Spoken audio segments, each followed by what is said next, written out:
Hello and welcome to the second part of our Konkan trip. Finally आम्ही सावंतवाडी स्टेशनला पोहोचलो आणि निघालो घरी जायला. घरी गेल्यावर मी ह्यांना आजूबाजूचा थोडा परिसर दाखवला, कारण बाकीचे लोक सगळे फ्रेश होत होते.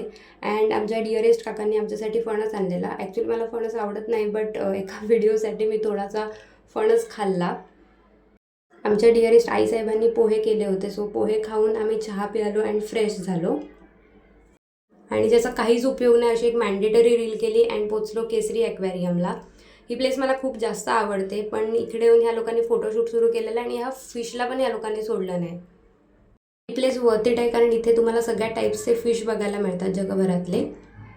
तर मी एक प्राणी बघितला जिसकी शक्ल मेरे फ्रेंड से मिलती जुलती है. And look at the nature you guys. फिरता फिरता ह्या लोकांना झिप लाईनिंग दिसली आणि रोहिणीचे एक्सप्रेशन तर असे होते की एक रस्सी को बांध के भगवान भरोसे मुझे छोड़ दिया है. थोड्या वेळाने मी ह्या मॅडमना बघितलं, ज्यांच्या सायकलचा स्पीड आमच्या करिअर अँड लाईफपेक्षा पण खूप स्लो होता.